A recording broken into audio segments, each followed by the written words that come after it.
Bonjour à tous. Aujourd'hui, une présentation de l'achat de ma nouvelle caméra, donc une SJ7 Star de chez SJCam. Donc elle est 4K. Je l'ai achetée dans un lot sur internet qui comprenait donc la caméra que je vais vous déballer juste après, un bracelet sur lequel on peut mettre la télécommande, un micro, élément indispensable d'ailleurs pour le changement de cette nouvelle caméra, un adaptateur secteur pour charger deux batteries, ainsi qu'une perche et la télécommande. Donc je commence par déballer le carton de la caméra qui contient la caméra en elle-même ainsi que son coffret étanche.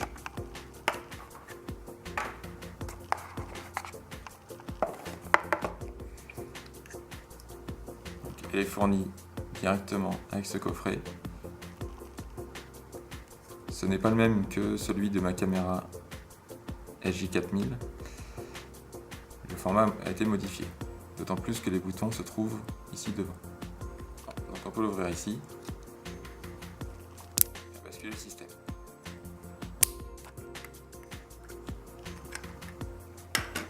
Donc la caméra en elle-même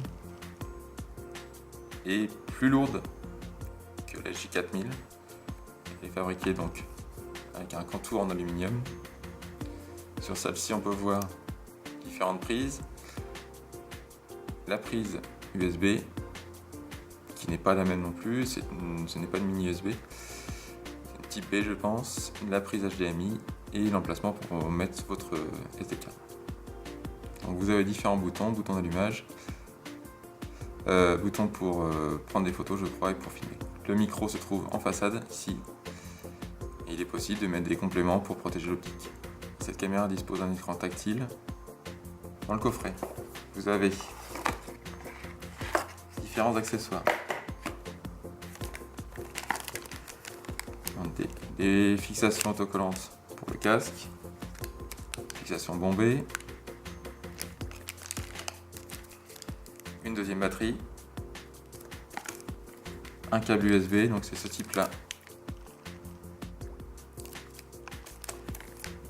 une protection d'objectif, une cage pour maintenir la caméra, une fixation à 90 degrés, une fixation pour pied photo,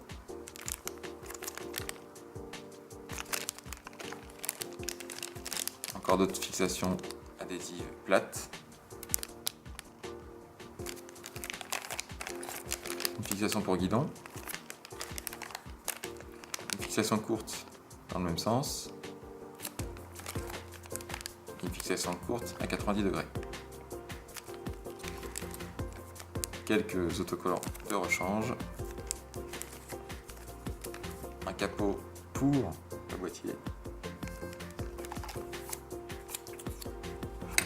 différents autocollants, la notice et une chiffonnette. Donc comme vous avez pu le voir, les accessoires fournis sont nombreux, bien plus certainement que dans la marque concurrente, bien connue. Ici, je pense me servir de ce bracelet pour l'accrocher au guidon, pour commander les séquences d'enregistrement. Ici le micro fourni, donc installé dans le casque, je pense que du coup je l'installerai dans mon intégrale, afin d'éviter les bruits de vent. La perche, qui du coup devrait être pratique dans certaines situations car elle permet de fixer directement la télécommande dessus et pouvoir déclencher à distance une action. Donc voilà, cet unboxing est fini. Merci d'avoir suivi. J'essaierai de vous faire un test plus complet de la caméra ultérieurement. Allez, tchuss! Petit point important, on peut voir que le chargeur dispose de deux prises USB, donc la mini USB classique que l'on trouve sur les téléphones et celle qu'on retrouvait sur les appareils photo précédemment. Donc finalement, plus besoin du câble spécifique pour charger. Voilà, c'était donc le post-scriptum. Et tchuss!